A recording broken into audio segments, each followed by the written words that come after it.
Yo, it's good.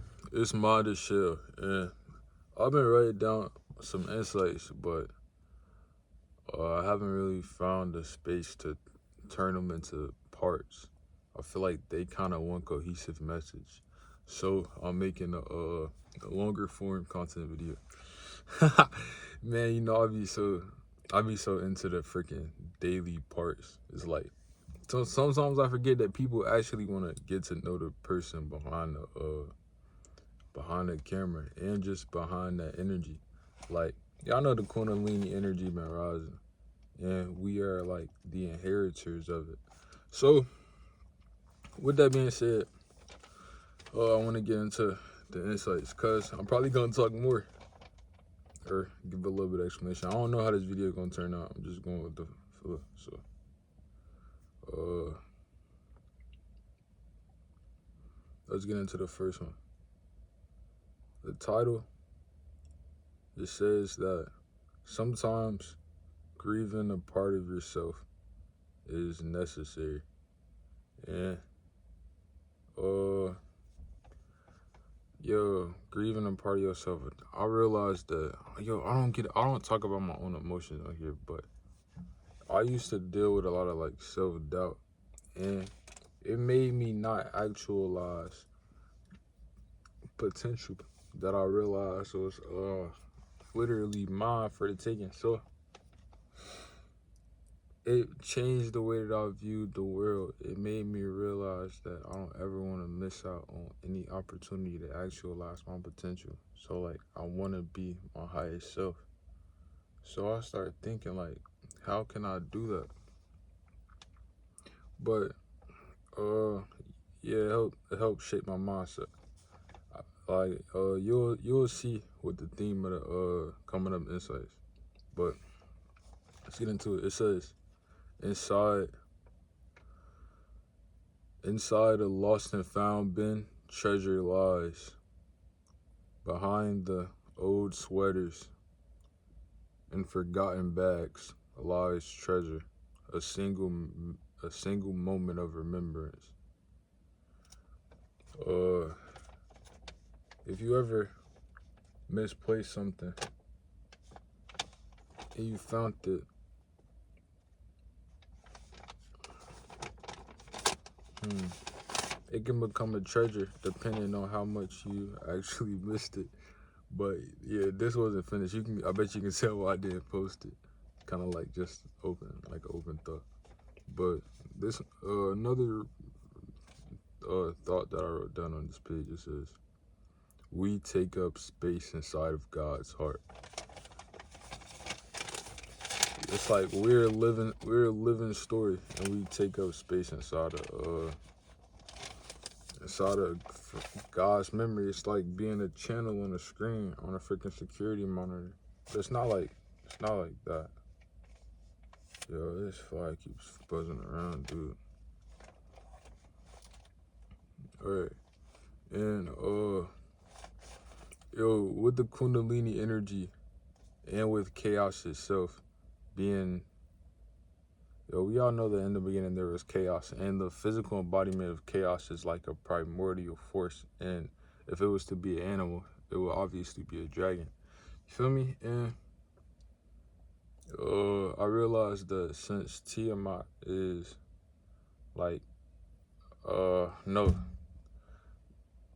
since that imaginary force bringing itself into reality is the womb, Tiamat is just a reflection of that source itself. It's like an interdimensional being, which is the mother. Yeah, if you seen that TikTok video I made talking about the mother, you know. So I realized that I'm kind of like pollen for the mother. Like she gave me a piece of her scale, like one of her dragon scales, and now it's up to me to utilize it and make sure that it's flowing. But let's just get into this. I'm talking a lot. Like I actually do.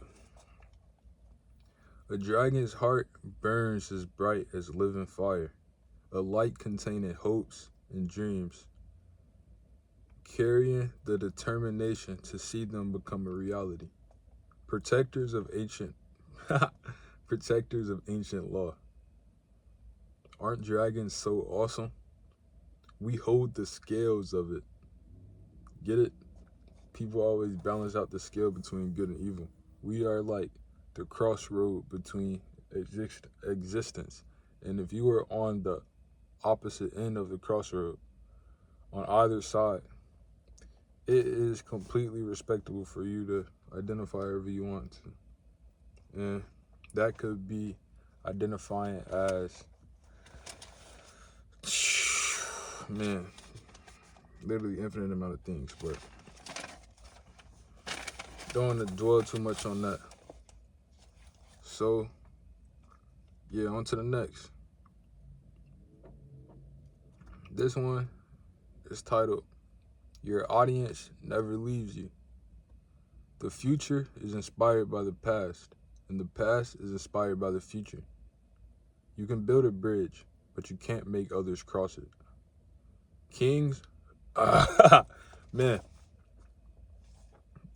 I probably should have brought some water out. Kings from the past, a long time lived over, looked for innovative minds and loving hearts to help guide the people of his kingdom.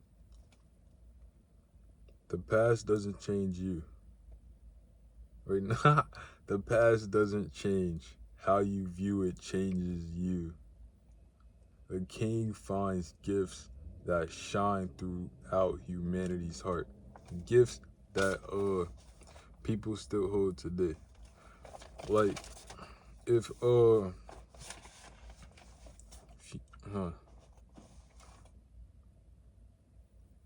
if you look at the skills that people utilize in the real world, like things that actually hold value, they haven't changed. Literally, they haven't changed much. It's just the technology that's being used to access these skills. And one of the major changes for man, right now it's a car. I wonder if the camera can hear that. But one of the major changes is freaking pride law. I want to talk about pride law. I know that people. I'm not talking about people. I can talk about myself real quick. Yo, when I was younger, I don't want to say that it was because like my mom didn't want to watch me, bro. But I used to watch Lion King a lot, dude. Like, I've seen it so many times, I literally started developing an emotional attachment to the movie. Now it's like my favorite movie of all time.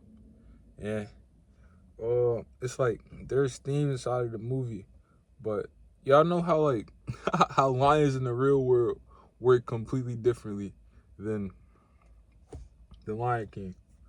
When I realized when I realized that the male lions got kicked out of the pride when they started getting too big, it was like, dang, so was Scar just being a male lion? Like Mufasa got soft and let him stay. Cause if I'm tripping, if he challenged him more than once, he was supposed to, you feel me? But he kept letting him come back because he was his brother. But in reality, if they was actually brothers, couldn't have Scar. Wouldn't they both be Lion Kings? But it could only be one king, like whatever sense that made. But let's get into this freaking insight. Not insight, but the whatever's on this page, because I could call it an insight. But it don't feel like it matched the format of it. So, talking a lot. A Lion's defense is their pride. And the pride's defense is their main. When I say main, I mean the male lion. Just to be clear. For clarity's sake. When hunting, they don't go at it alone. They form hunting parties. We all know that the king patrols borders, chasing away intruders and keeping the family safe. One day, he has to cast out his own sons to the same fate as his rivals. He's the acting main, and there's no love in the boundaries of self-preservation. Those no mains, soon to be mains, must be cast out to start to start their own journeys, continuing the journey that their father started.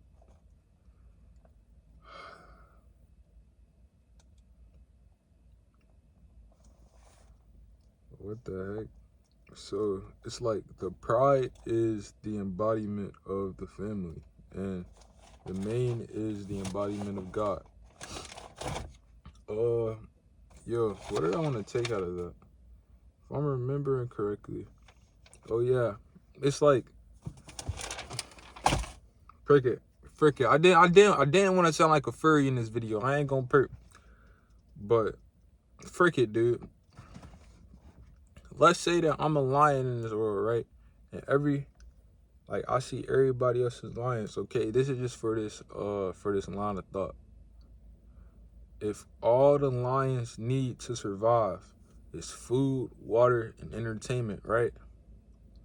3 things. Oh, and housing. Housing, 4 things. If you understand this power system, there's also 4 phases of matter: liquids, solids, gases, and plasma energy. Boom. With the food, if you're paying for food at a grocery store, you're supporting businesses in the country, right? But, dude, if I'm a main in this country, right? Who the heck owns the company that I'm buying from? And what ideas do they support?